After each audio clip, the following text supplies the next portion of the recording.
Green Cooling scores with the 13 Pro-Am Community Rugby League show.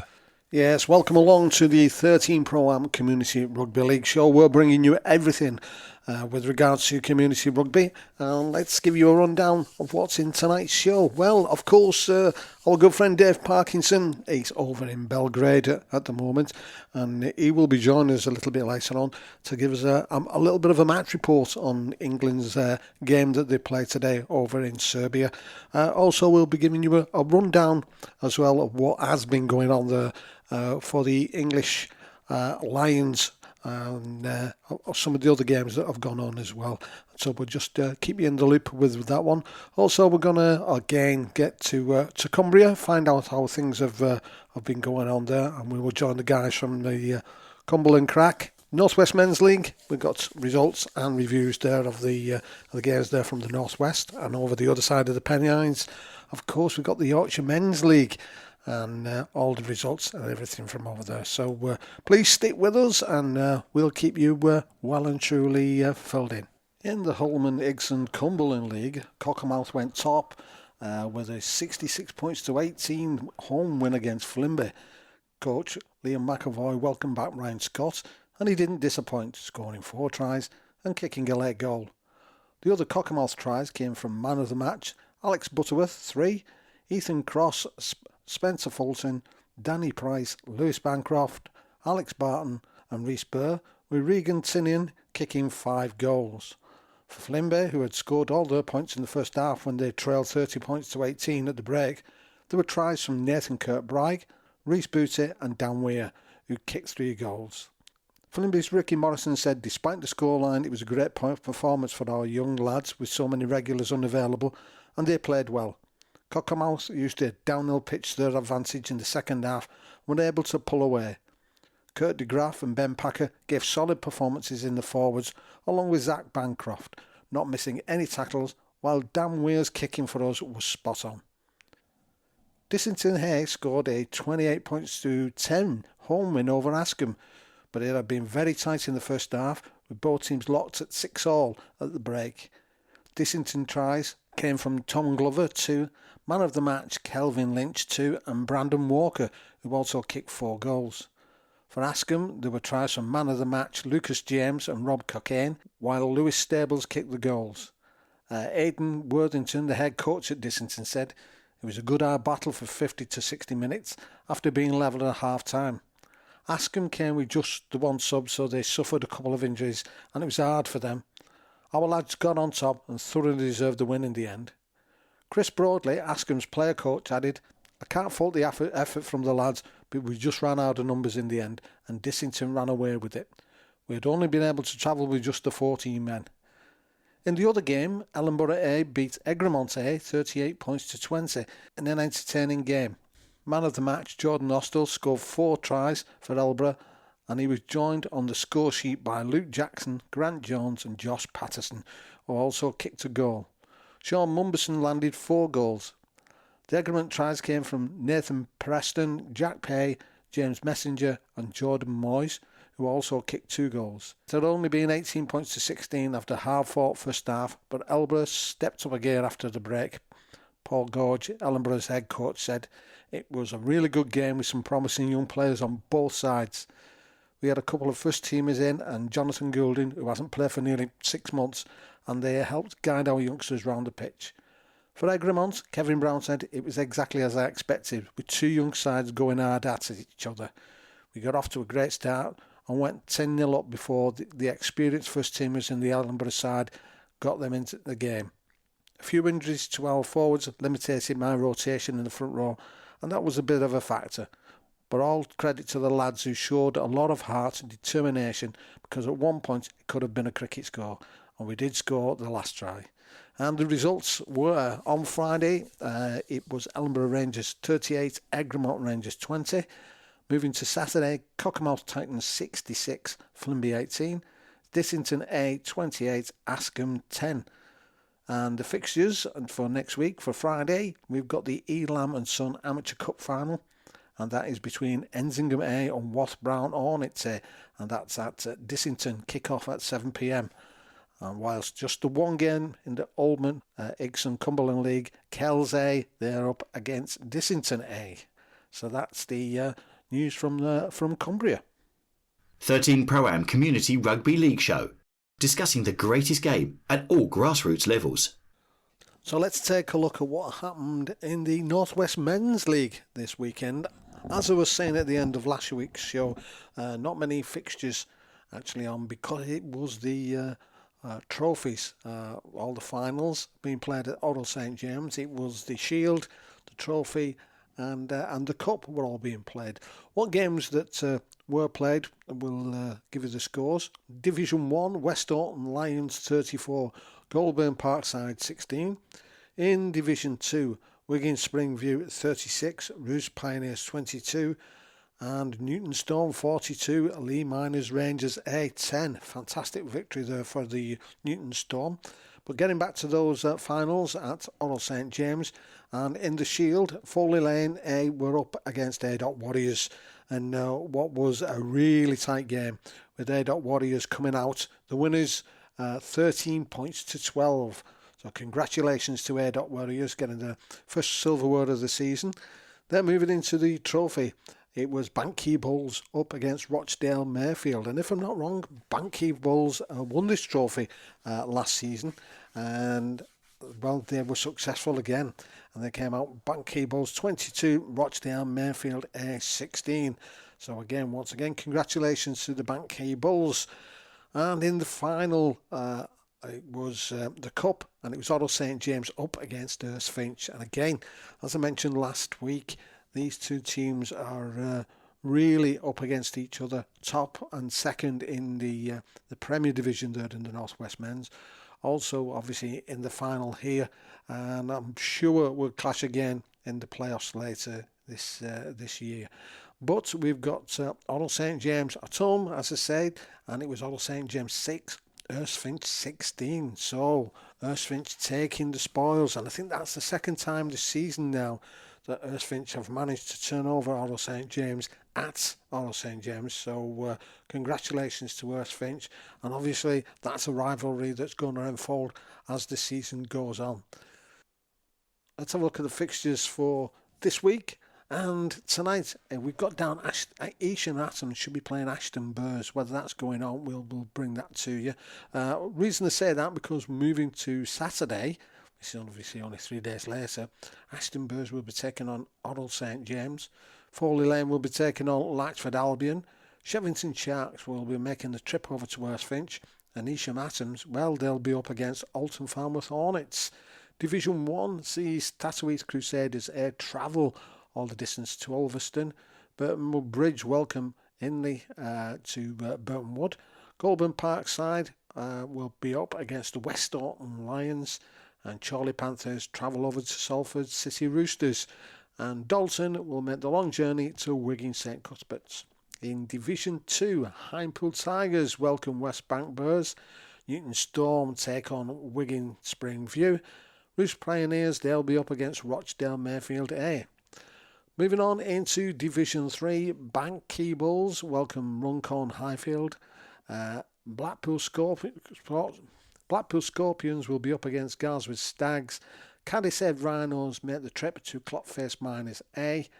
And Wigan St Jude's travel over to Egginshaw. In Division 4, Oral St James A will take on A. Warriors. That should be a good clash there in the 4th Division. And Portico Vines are at home to Langworthy Reds. And finally, in the Northwest Men's for this week, we've got West Orton Lions A. They welcome the Liverpool Lizards. That's the Northwest Men's. Let's have a look what's happening in the Yorkshire Men's League. Well, as usual, a lot going on in the Yorkshire Men's League. Starting off with Saturday the 13th, it was the Cup semi-final between Murfield and Bradford Dudley Hill, and it was Murfield 38, Bradford Dudley Hill 12. Congratulations there to Murfield. Premier Division, it was Almonry Spartans 34, Keighley Albion 54, Doncaster Tollbar 26, Freiston Warriors 12, Newsham Panthers 0, King's Cross Park 24, Stanley Park Rangers 26, Westgate Common 26. Division 1 saw Furness Raiders 26, Ossett Trinity Tigers 38, Hunslet 10, Siddal Academy 46, Murfield 38, Bradford Dudley Hill 12, Wibsey Warriors 20, Charleston Rovers 32. And in Division 2, Birkinshaw Blue Dogs up against Emily Moore Cougars. No results posted at time of recording. Moll Green 22, Brighouse Rangers 24. Division 3, Bristol Victoria 32, New Earswick All Blacks 10. No result for Upton versus Dodworth Miners. Wyke 6, Bramley Buffalo 62. York Acorn 16, Elland and Gretland 14. Division 4, Dewsbury Moor 22, Gull Vikings 36. West Craven Warriors 42, Sherburn Burst 0. Yorkshire Barbarians 40, Underbank Rangers 8. Division 5, Derby Elks 24, Garforth Tigers 0. Durham Valley Bulldogs 24, Criddleston All Blacks 0. Family Falcons 16, Batley 10. Linley St Joseph's versus Scarborough Pirates was postponed. Division 6, King's Cross Park Academy 48, Moortown Mambas 34, Rycroft Hammers 30, Guiseley Rangers 10, Shelston Rovers Academy versus Hemworth Dragons, no result available. NCL Alliance saw no result for the Eworth versus Eastmoor Dragons game, but Stanley 10, Milford 30, Shawcross Sharks 0, Normanton Knights 24. Whole division saw very little results. East Hull versus Skirler was postponed, as was Scunthorpe Steel Sharks versus West Hull, and also Mighton Warriors versus the Cottingham Tigers. So what have we got in store with regards to fixtures for the end of this week? Well, on Thursday in the Old Divisions, things start off with Skirler versus East Hull. Then moving on to Saturday, the Cup Final sees Doncaster Tollbar take on Bradford Dudley Hill or Murfield. And that was, of course, it will be Murfield because we're winning there with 38 points to 12. So in the trophy final, you've got Bramley Buffaloes. They will be taking on Illingworth. And in the Shield, York St John's Barbarians will take on Oulton Raiders. And in the NCL Alliance Cup final, Eworth, they will play West Bowling Academy. All those games will be played at the Foxes Biscuits Stadium, Mount Pleasant in Batley. Division 1, Siddal will take on Woodsby Warriors. Division 5, Batley take on Derby Elks. NCL Alliance, will see Milford take on Bentley. Eastmoor Dragons will take on Normanton Knights. Whilst in the Old Division, Cottingham Tigers travel over to East Hull, and Skirler, they will travel to Scunthorpe Steel Sharks. So that's your roundup of your results and, of course, your coming fixtures for the Yorkshire Men's League. From players, referees and competitions, to clubs and playing fields, we talk about the lot on the 13 Pro-Am Community Rugby League show. There you go. As I say, that's the roundup of all the local fixtures from the weekend. We'll be catching up, obviously, with the NCL fixtures in just a little while. But before we do, of course, Parky, as I said earlier on, is over in Belgrade. He's there for the Rugby League Under-19s European Championships. And quite a few teams over there. We've got Serbia, England, Ukraine, USA, Scotland and France are over there competing at the moment. Parky's been over there, as I said, quite a few days, and he's managed to catch up and get us a few little interviews with some of the guys, and just kicking things off. We're going to hear first from Josh Blikhorn. Green cooling keeps the 13 Pro-Am Community Rugby League show cool, even when tackles get heated. So I'm with Josh Blikhorn. We're here, we've been in Serbia a few days now. I've got to say it's real cracking the flags weather, and we've had our first training session today. How do you think that's gone? And secondly, have you ever trained in anything hotter? I've never trained in anything. I don't think I've ever been in anything hotter. I think we showed up and everyone right at the start was up for training. We wanted to go look around the city, and then we have done. This was our first session. Now I think this is the best session we've ever had so far. The ball was a bit slippy because it was just sweaty, but apart from that, everyone was up for it. Everyone was speaking. Everybody's just ready to play that first game, I think. Talk to us a little bit about that, because obviously, yeah, I suppose when you're playing in Cumbria, it's normally the rain, isn't it, that's wetting the ball, not sweat from your fingertips, not like sunblock getting on the ball or mosquito spray. I suppose that's something completely different, isn't it? Yeah. So there's a couple of times where I went spinning it today, and I almost fell out my hands, so I just had to pass it normally after that. It's almost like the rain back at home, where sometimes you can't spin it in the rain because it's that bad. But I think I'll get used to it as it comes along, and by the time the final comes around, we'll be ready. I know that I spoke to you, well, it seems like many moons ago now, to be fair, just as you got picked in the squad. Obviously, you know, you've come together, you've been training, you're here. How are you finding Serbia full stop? It's good. I think when we first came, it was a little bit of a shock where we were, because we're all expecting something a bit different, but we can't control anything like that, so we've all just got to it. We had a little bit of a explore. The police told us that we can't wear our England stuff out, and we had to get sent back. How dare they? Yeah, I know. But they said it was for our own safety, so nothing that you can do about that. I think nobody actually got changed, I don't think. I think everyone's just on the toes now. Yeah. And then obviously yesterday was a bit of a cultural day, wasn't it? So it was, I suppose, getting lost in Belgrade city centre first of all, and then having a mooch round and seeing what it's all about. Yeah, it was good. So I think we went as a team down to the city centre. We got lost, so it took us about 2 hours to get there. And then as soon as we got there, we all split up, and I went with Alfie and Jack. The phone went flat, and I think it took us about an hour to get back because we got lost as well, and we're back home. So where did you end up then? We went to the castle, so that was good. We saw all the views of all Serbia. Didn't realise how flat it would be compared to Cumbria, but it was good, yeah, just hot. It's a fantastic view from up there, isn't it? And did you find out a little bit about the place? Because I mean, it's such a historic thing. You know, they've been invaded more times than I don't know what over here. Yeah, Gary was. More things I've learned about this city is from Gary. Gary keeps telling me all these stories. Just every couple of hours or something like that, he just tells us something new, which is quite interesting. Because I suppose when you do come on trips like this, you're embracing the culture, aren't you? You know, so we're in conditions that are completely alien to us. We're eating stuff that we wouldn't perhaps eat at home or choose to eat at home, but it's all part of the experience, isn't it? Yeah, definitely. I think when we first came and we had that food, I think everyone was a bit put off by it, but there's a couple of things that I would never have picked if we were back home, but it's actually all right. So we've got to deal with what we've been given, and it's not that bad. I think it's also about growing as a person, isn't it? Yeah, definitely. It's something that you could tell your grandkids about in 60 years' time, isn't it? That you went to the European Championships at 18. Definitely. Right, well, I know it's still hot out here, so I'm going to let you go in and get rehydrated, but thanks a lot for joining us, Josh. Thank you.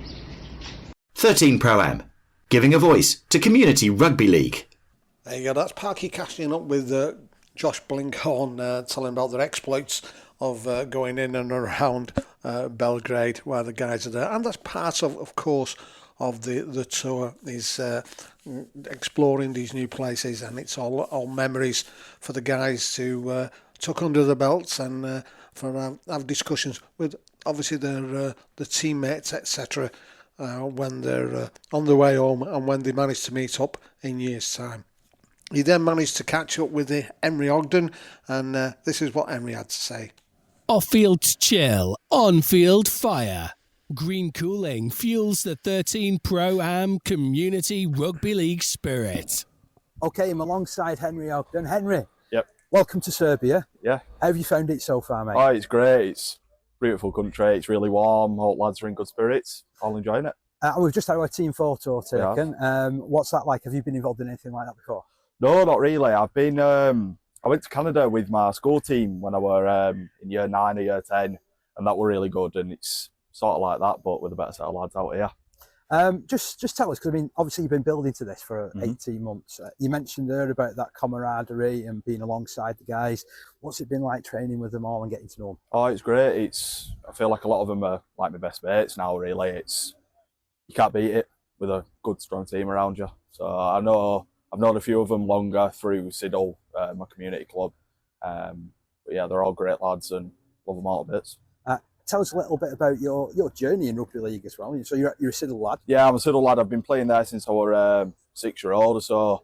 Went down with one of my mates and I've just stayed there forever. I've always played, always loved it down there. Everyone knows everyone. It's like one big family. And then obviously me and a few lads from Siddal got the opportunity to come here and come on this tour with England team. And we fortunately succeeded. I love it out here. And also as well, I bet everyone's so proud of you as well, aren't they? I hope so. Yeah. I do my best. Did you have any sponsors? I do, yeah. Instacom Controls, it's business I work for. It's my dad's business. It's electrical engineering. Lovely. So we'll give him a good mention as well. Give him a good mention, yeah. Secondly, I know that we're sort of like in all this heat. I've took you to like the more shady spot that we can in this sort of position, which is all right for you. How do you think you're going to cope with this, like playing in? Because I think it's going to be like this for all. Yeah, it's warm. Don't get me wrong. When you're used to rain in England, but it is what it is, isn't it? You've got to just go out and play your best, and hopefully take trophy home. 13 Pro-Am Community Rugby League show, discussing the greatest game at all grassroots levels. There you go. That's Parky having a chat to Henry Ogden again. Just before they managed to start things off at over there in Belgrade. I've got to say, some of the teams, certainly the US team, had a little bit of a struggle getting in because of some major storms, and following some major storms that had hit the Alpine region of Europe on Friday, which had disrupted the arrival of the teams. They had to put back one of the games. That was USA versus Scotland. And it should have been on the Sunday, and they moved that to the Monday with the full consent of both teams. And obviously, everybody wants to get full advantage out of this series. So let's just go through some of the results. So one of the warm-up matches was England against Serbia, and it was Serbia under 21s they were actually playing. This was split into a slightly different way of playing, I presume because of the heat, just to get things acclimatised. And it was England Community Lions were playing Serbia, as I say, and it was a game played in 3 periods of 20 minutes. Sam Murtagh, Josh Langley both scored 2 tries for the Lions in a 10-try haul in total. Henry Ogden, who we just heard from there, Daniel Knott, Tom Farron, Fletcher Holgate, Josh Blikhorn, again, who we heard from a little bit earlier from Parky, and Marcus Green were also on the score sheets, with Andrei Marinkovic replying for the young Serbs. England under-19s coach Gary Ewan noted, "We handled the conditions very well. Our completion rates were high, which reflected in the scoreline. Fair credit to the Serbians, who are inexperienced at this level, but they stuck at it." So that was England 52. Serbia 4, and that was Serbia under 21, so they're playing, a couple of age groups above there. Then, as we got into the actual stages of the actual competition itself, Serbia took on the Ukraine, and it was the Ukraine who came out as victors there. It was Serbia 4, Ukraine 24, so that moves them on and takes them through into the semi-finals. Then it was Scotland's turn. Scotland were up against the United States. As I said, this was on the Monday, and Scotland withstood an opening barrage from the USA to progress to the semi-finals of the 2024 European Under-19s Championship in a delayed tie at the FC Radnicki Stadium in Belgrade, winning 32 points to 10. The clash was held over because of the travel difficulties after the storms in the region. Despite a 10:30 a.m. local time kickoff, temperatures continued to swelter, with only a light breeze relieving things. The US Young Hawks, in their first ever outing, made a great impression, especially early on, but Scotland's greater nous, displayed by their excellent spine, saw them home. It was really enjoyable occasion despite the heat, which affected handling a little for both sides, says Scotland's under-19s head coach Lee Beater. The lads are already in the ice bath, preparing for the favourites France, and there'll be no lack of effort for that match. Scotland prop Isaac Reed had the first chance, but spilt the ball on his way to the line, and the Hawks quickly growing into the contest and claiming the opening try when Drezen Molliger spectacularly dived into the left corner. Lidaris Moani was a superb conversion from the touchline. Scotland fullback Hayden Cummins spotted a gap to respond from close in, and his side went ahead soon after. Seth Clapton finishing a fine pass move to the left for the first of his brace of tries. Maxwell Shelton adding the extras. Tries just before and after the break put the Scots in control, with Jack Suddick on an overlap on the right before the hooter, and Clapham with his second at the start of the second period with another clinical finish. Winger Isaac Jepson appeared to have added a further try shortly afterwards, but Clapham's pass was ruled forward. Impressive Moana crashed over for the USA out wide just after the hour to keep them into contention, but he pushed his conversion attempt wide. The Hawks sent a kick out on the full and then compounded the error with a goal line dropout, also heading over the touchline, allowing Shelton to establish a 12-point lead from the penalty. Jepson gained his reward, cleaning up Clapham's offload, and the best was saved until last, with loose forward Tom Gray's excellent long-range midfield break completing the try scoring. Shelton with his fourth successfully shot at goal. George Tupou, USA's Young Hawks edge coach, commented, "I'm really proud of the boys in their first competitive performance. It was the first time they'd played as a team. A couple of silly mistakes at play the balls cost them, but we made history. A little bit of a lack of experience showed, but Scotland played well and they knew how to capitalise." Scotland will now face France in the second semi-final on Wednesday at 6 p.m. local time, while USA will take on host Serbia in the fifth and six-match playoff at 2 p.m. on the same day. So that final score there was Scotland 32, the United States 10, and it's great to see the United States competing in this competition. And hopefully that's a regular thing for them, because that's not a bad result for a first outing, 32 points to 10. So you've got to take your hats off to them there. So that was Scotland against the United States. And as I said before, Parky also got to speak to Joel Lewis, Siddal's player from the under-19s. And this is what he had to say. Every tackle, every try, every scrum. Green Cooling is proud to be part of the Community Rugby League family. Okay, I'm really pleased to be joined by Joe Lewis. We're out here in Belgrade. We've played the first game. The team's starting its preparations for the second game on tour, which will be the semi-final of the European or Under-19s European Championships against Ukraine. First of all, can you reflect on your first few days here, Joe? Yeah, it's been hard getting used to the weather conditions. I think all the boys felt it from day one, day two, acclimatising to it all. But I think spirits are really high at this point in time. You know, we've been out training, which were tough, and then we've got one game out of the way, which were a physical challenge against under-21 Serbian side. But you know, spirits are high, and we're all focused on the bigger picture now, and it's just working constantly towards that, and yeah, keeping his eyes on the prize.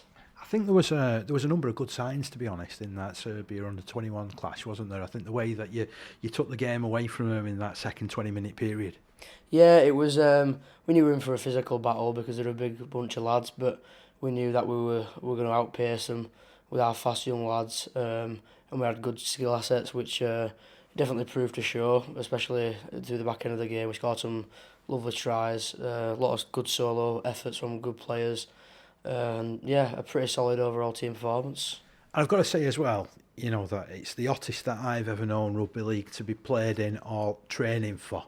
Have you ever experienced heat like this?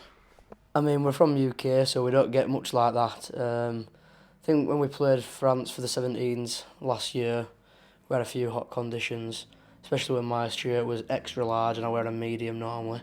But no, the conditions are tough. When we were training, we have a 4G pitch and the rubber bits absorb all the heat, and it's very hot on there, but we just get used to it, and it's, you know, everyone's in the same boat at the end of the day. And I think when you look at your teammates and everyone's digging deep, it makes you push forward and it motivates you to carry on.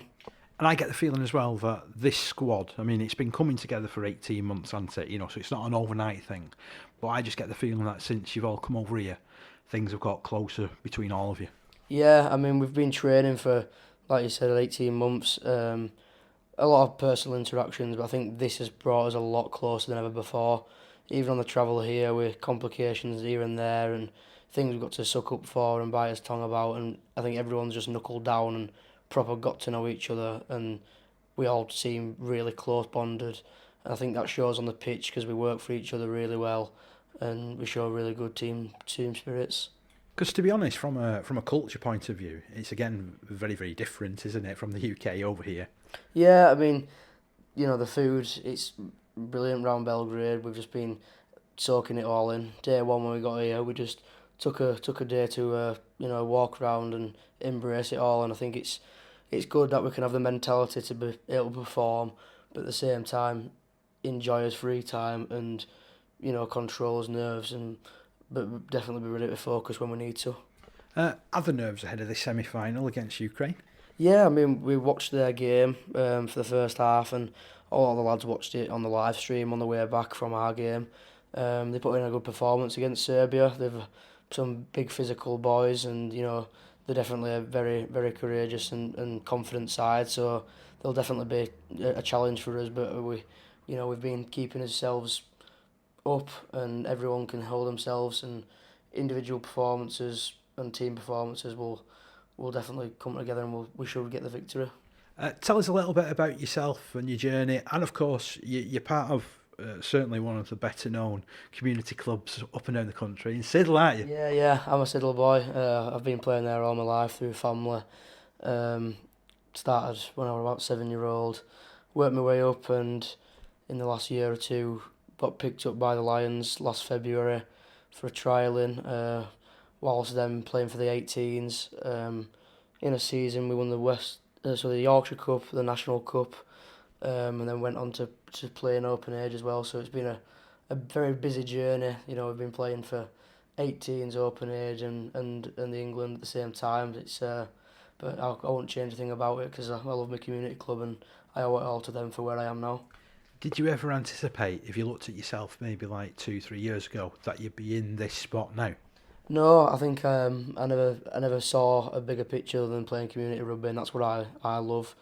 When I got approached for the first initial trialings, which were hosted at my community club, I was very pleased, and I thought I might go for a trial or two, and then that's my journey over. But through time and constant effort and work, it's been all building up, and now I'm at a point where I've improved a lot as a player and as a person, and very, very excited for what is ahead.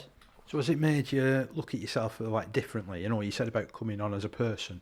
Definitely, yeah. I carry a good confident aspect now. You've got to act like a professional rugby player. We're representing a country at the end of the day, and it's a lot of pride involved in that. It's also helped me, with nerves before games and stuff. Getting put into a position when you're representing your country, singing the national anthem. It really gets you up for a game, and it definitely helps control your nerves and gets you prepped for a game. And to be fair, you all belted it out the other day. Yeah, I mean, I'm annoyed that the cameraman was stood next to the speaker because you couldn't hear us that loud, but it was a very loud national anthem. We always say, we need to outsing his opponents because that's the first mental victory of the game, I think, and it puts us on a good step forward and gets all the lads psyched up for it. Okay, so we talked about, Joe the rugby player and sort of your journey to get to this spot. What about Joe the person? What is it that you like doing? I'm thinking, we had an interesting conversation when you were coming over, actually, weren't we? And we were in the airport on one of the stoppages about your love of music. Yeah, I'm very into music. I think I were born in the wrong era. Brought my old iPod over with thousands of songs on it. Bit of Bon Jovi, Pink Floyd, and all that kind of stuff. Outside of rugby, I love my music. I'm very, very in touch with sport as well. Everything sort of links back in a way. I've just finished college and I'm looking to do a personal training apprenticeship in September, which follows, I guess, a sporting aspect and has certainly helped me focus on rugby because I can implement stuff that I learn into making me a better player. So away from the rugby pitch, are you still much of a rugby fan? Do you watch it? Do you suck it? Are you a rugby league tragic like me who goes to like as many games as he can a season, or do you just sort of like think I'm that involved in it anyway? I need a bit of downtime.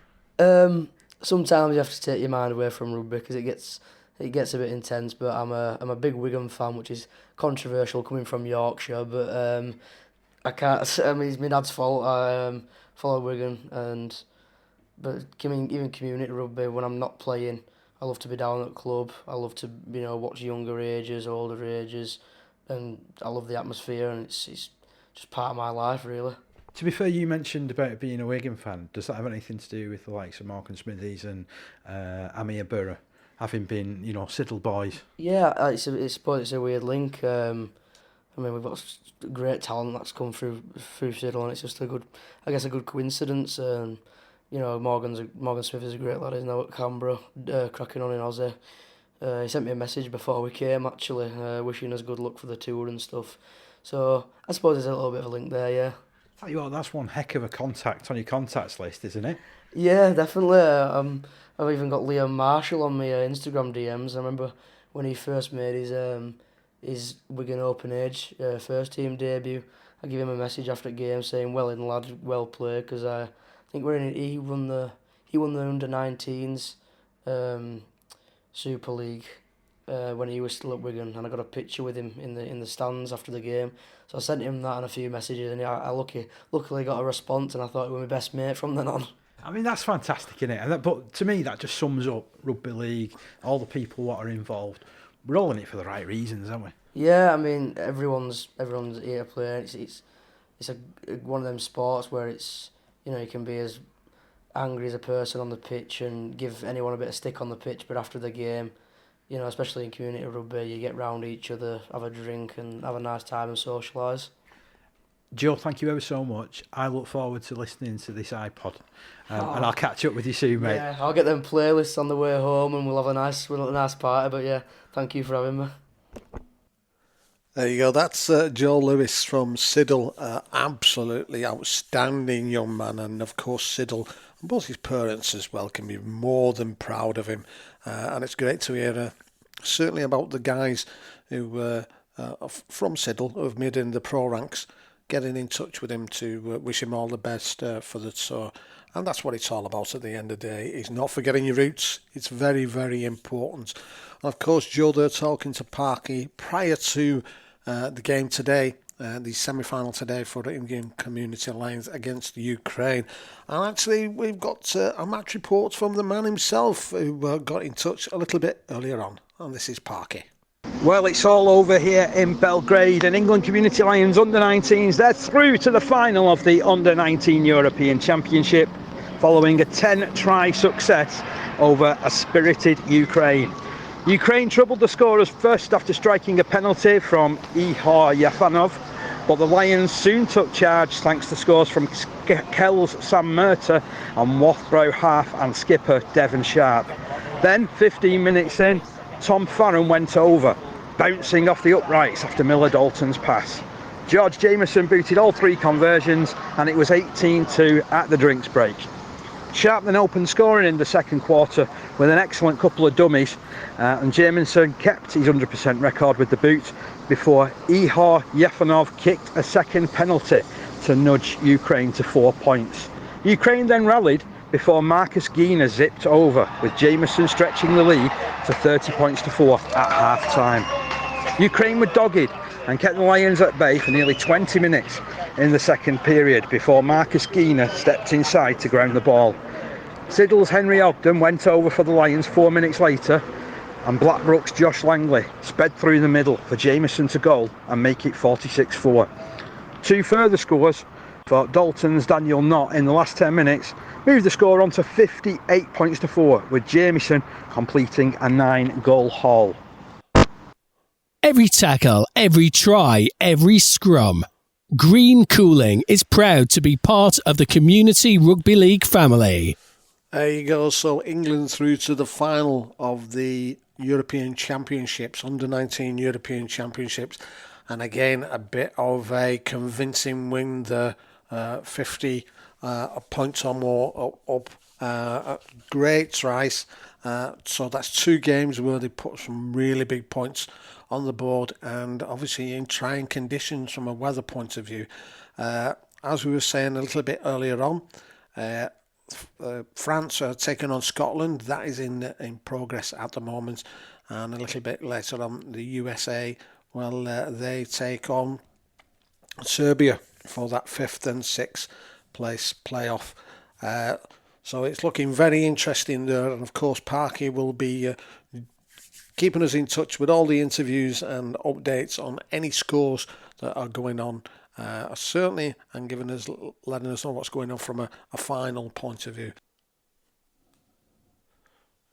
So into the NCL Premier Division, and it was a great weekend for York Acorn, who had lost the previous 3 games, and they ripped up the form book in ending the reigning champions Hunslet's ARLFC 4-match winning sequence with a stunning 14 points to 22 home success, in which Ryan Gallagher scored a hat-trick.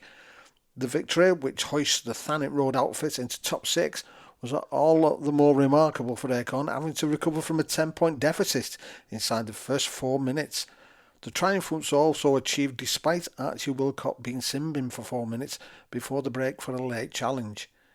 Acorn were at the stage back in the contest, having responded to tries by Craig Miles and Kieran Murphy, with unconverted tries for Benteng and Gallagher, to peg the visitors back to 10 points to 8. While Wilcott was kicking his heels, however, Murphy grabbed his second try, Jordan Gale landing his second goal to help establish a 16 points to 8 interval lead. But Acorn, who had several established players back against the South Leeds outfits who were somewhat depleted, blasted into the second period with Gallagher, Nat Welsh and Jordan Myers speeding over within the first 6 minutes. Ant Chilton adding each goal to forge a 26 points to 16 lead. And although Hunslet's reduced the arrears to 26 points to 22, as the hour beckoned, Gale converted his own score. York dominated the final quarter to thwart the reigning champions' bid to go top.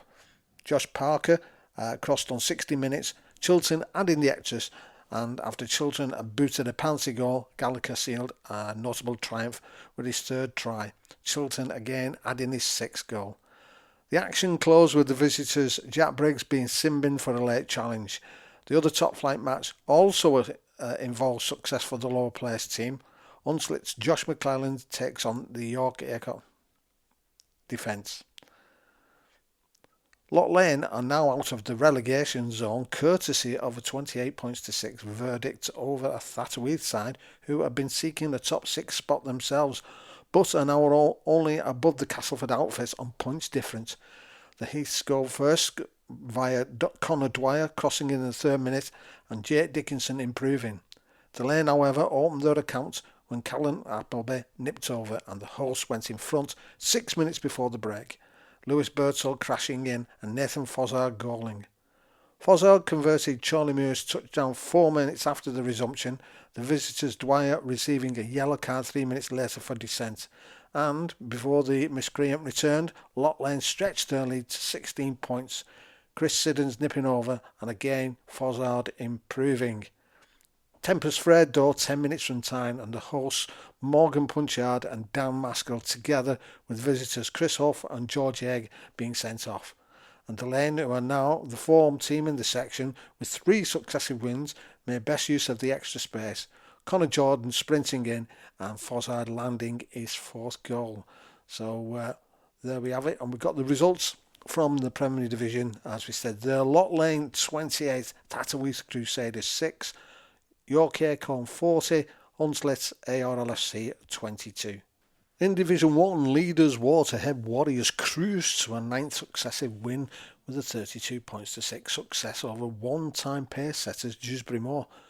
The Maroons, who appear to have lost their way after the abandoned game at Ince Rose Bridge in mid-May, following which both teams had 4 points deducted, have now tasted defeated in their last 3 games.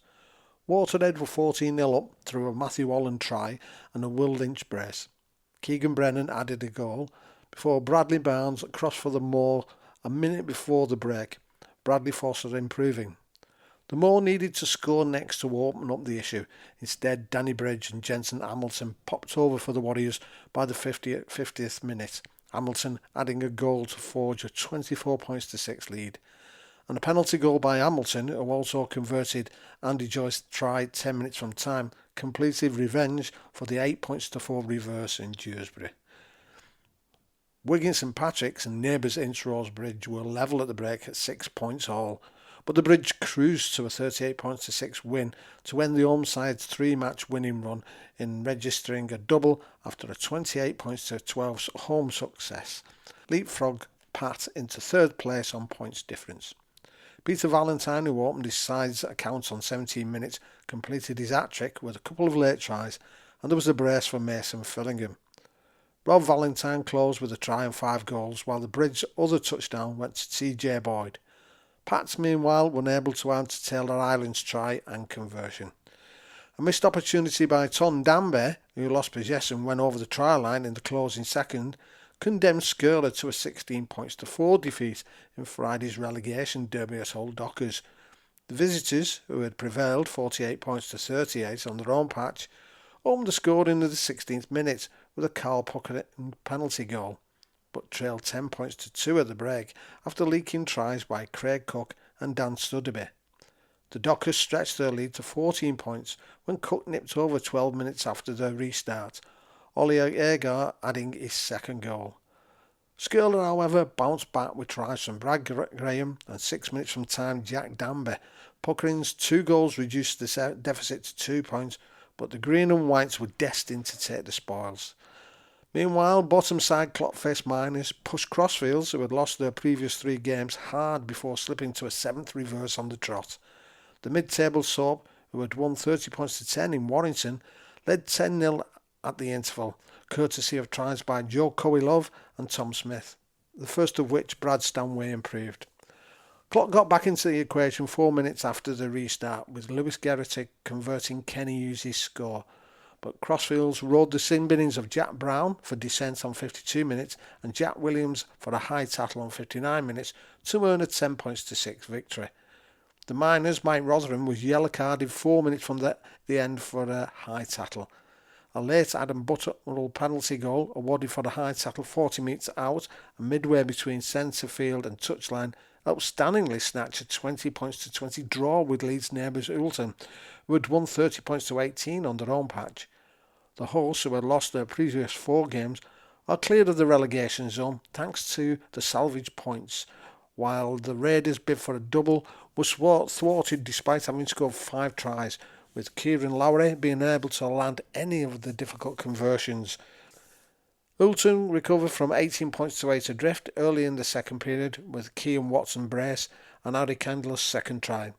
Adrian Holsworth crossed in the first half for the visitors, for whom Harvey Williamson was sin-binned for a late hit. Danny Salkeld, Luke Townend and Sam Peeld established Stanley's lead, with Ryan Taylor adding a conversion and Butterill improving the efforts. So the scores from the Division 1 games, as we were saying, Clotface Miners 6, Crossfields 10, Lee Miners Rangers 22, Woolston 20, Stanley 20, Oulton Raiders 20, Waterhead Warriors 32, Dewsbury Moor Maroons 6, and Wigan St Pat's 6, Ince Rosebridge 38. In Division 2, Wigan St Jude's narrowed the gap on leaders Shawcross Sharks with an emphatic victory over relegation-haunted Pilks Rex. The Saints had prevailed 56-4 at Pilks, have now amassed 136 points against the St Helens outfit following their 80-12 home success on Thursday evening. Judes were 36-0 ahead before the Rex Tom Connick bagged a quick brace shortly before half-time. Kieran Napper adding both conversions to reduce the arrears to 24 points. But the home side renewed their ascendancy on the restart, going on to total 14 tries, including 4 by Harry Parkinson, 2 touchdowns each for Connor Parkinson, Brogan Turner and Jacob Dugdale. Danny Cassidy contributed a try and 12 goals, his only miss arising on 72 minutes when he was wide after Adam Levine popped in. Levine was red-carded after that score for an alleged headbutt, Pilkington's George Hannon being sin-binning for pushing in the same incident. The Saints' other touchdown went to Aaron Smith, and in the closing seconds, Rhys Matthews. Joel Gibson led the way with 2 tries and 4 goals as playoff hopefuls Thornhill Trojans prevailed over 24 points to 18 at Saddleworth, who remain in the relegation zone. Thornhill led 18-0 as the interval approached, thanks to converted tries by Ryan Mitchell, Gibson and Jordan Edwards. But Rangers posted touchdowns for Finlay Winterbottom and early in the second period, Jamie Dalloway, after the hosts Josh Edwards and the Trojans Brad Llewellyn were sin-bid following an altercation. Gibson's converted score on 51 minutes gave the visitors some breathing space at 24 points to 12. Thornhill holding out after Winterbottom's second try on 62 minutes and Matthew Whitehead's third conversion. So the results there for Division 2. Moving on, Division 3 sees East Leeds, well, they're second above Ensingham on points difference, thanks to a 32 points to 12 win at Driglington, who have been level in the standings with East prior to the fixture. Drigg scored first through Liam Rice, but the visitors were certain of a fifth successive win by the hour, by which stage Kieran Edwards had crossed twice, Nimai Mensai and Shane Plunkett also dotted down. Mike Sanderson hit back for the home side, Scott Morrell adding his second goal, but East closed in style with late tries by Luke Tomlinson and Plunkett, Luke Littlewood completing a 4-goal haul. Bentley recovered from a 14 points to 12 adrift score early in the second half to win 24-20 at Beverley. 2 tries by Ryan Craswell, who also kicked 4 goals, helped secure victory before Sam Rowe replied for the home side and Josh Poskett booted his 4th goal. Alec Hardy and Joe Norman claimed Beverley's first half tries, while Alex Golightly and Tony McTurton nipped over for the Doncaster outfit. So the scores there in Division 3, Beverley 20, Bentley 24 and Driglington 12, East Leeds 32. And the fixtures this coming weekend are Youth will take on York Acorn, Kells will welcome Siddal, Wathbrow will make the trip all the way down to Rochdale Mayfield, while the Thatchweeds reverse the fixture and will be playing Loch Lane this week. West Bowling, they welcome Egremont Rangers, and Westall, they're up against Hunslet. Division 2 sees Dewsbury Celtic take on Normanton Knights. Wigan St Jude's travel over to Millham. Oldham St Anne's welcome Barrow Island, while Saddleworth Rangers make the journey over to Pilks Rex. Shawcross Sharks, well, they're up against Mighton Warriors, and Ellenborough Rangers, they're going over to Thornhill Trojans. Division 3 sees Beverley against Milford, and the big one in Division 3, Driglington versus Ensingham, and also another big one, East Leeds versus Dissington. Seaton Rangers, they will take on Bentley. So that's your fixtures for this weekend for the NCL. So that's it for this week, boys and girls. Got to say, big thanks to Parky for getting things in touch with us from over there in Serbia. Don't forget to like, share and subscribe and let your friends listen to this. Make sure, if you've got anything going on, just drop us a line on Twitter, or X as it's called, and we'll certainly promote it. But until then, I will see you next week. Parky, I think he may be on, but I think he's toddling off to somewhere else. It may be way down Wales. But till then, we'll see you next week. Ta-ra.